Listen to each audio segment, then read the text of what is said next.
ہزارہ سے کہتے ہیں مفتی صاحب میرے دو سوالات ہیں۔ پہلا سوال ہے جب کوئی بیماری آئی تو ہم پہلے کس سے رجوع کریں؟ نمبر دو، بغل اور زیر ناف بال جب کاٹے جاتے ہیں تو ان کے کاٹنے کا شرعی طریقہ بتا دیں اور کب کاٹیں، اس کی آخری مدت کی حد بھی بتا دیں۔ نور الرحمان صاحب، جب بیماری آتی ہے تو بہتر ہے کہ پہلے اللہ کی طرف متوجہ ہو جائیں، پھر اس کے بعد کوئی صدقہ کریں، پھر اس کے بعد آپ طبیب و حکیم کی طرف رجوع ڈاکٹر کی طرف کر سکتے ہیں، نو ایشو۔ رات کا ٹائم ہے، اچانک بیماری آئی ہے، نفل پڑھنے کا وقت نہیں ہے تو منہ سے دعا تو کہہ سکتے ہیں، یہ توجہ اللہ ہے۔ جیب میں پڑے ہوئے پیسے صدقے کی نیت کر لیں، اتنے پیسے فقیر کے ہو گئے، صبح دے دوں گا اگر ابھی نہیں ملا تو، اس کے بعد آپ ڈاکٹر کی طرف رجوع کریں، کوئی پرابلم نہیں ہے۔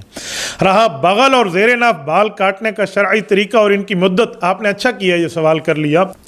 اکثر دوست مجھ سے واٹس ایپ پہ بھی اور باقی جگہ بھی یہ سوالات پوچھتے رہتے ہیں، تو یہ یاد رکھیں کہ جس وقت بندہ اکڑوں بیٹھتا ہے نا، یہ پیڑوں کی ہڈی جسے ہم کہتے ہیں، جہاں پیٹ بالکل آخری پیٹ کا حصہ جہاں بل کھاتا ہے، اس کے نیچے سے بال آپ نے شرمگاہ کی حد تک اور اس کے آس پاس کاٹ لینے ہیں، یہ ہے زیر ناف بال کاٹنا۔ اور اس کے ساتھ اگر آپ نے دیکھنے ہیں تو یہ خصیتین وغیرہ تک یہ بال اس کے ارد گرد، اس کی سائیڈیں یا پخانہ والی جگہ پہ، یہ جہاں اس کے قریب قریب جو بال ہیں جو آپ کو پخانے میں جو ہے نا کیا کہتے ہیں ملوث ہونے کے خطرہ ہے، تو وہ آپ کاٹ سکتے ہیں۔ تو ان بالوں کو آپ نے کاٹنا ہے، اور بغل کے بال جو ہیں اس کو بھی آپ نے کاٹنا ہے۔ اس کے لیے بلیڈ کا استعمال کر لیا جائے تو بہت بہتر ہے۔ زیادہ سے زیادہ اس کی جو حد ہے وہ 40 دن ہے، 40 سے کم ایک ہفتے پہ آپ آ جائیں تو بہت بہتر ہے۔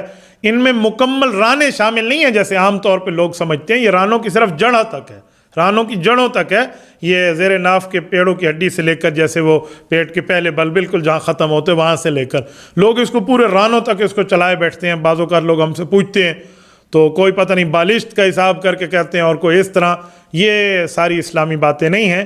جو بات شرعی طریقہ تھا وہ میں نے آپ کی خدمت میں عرض کر دیا۔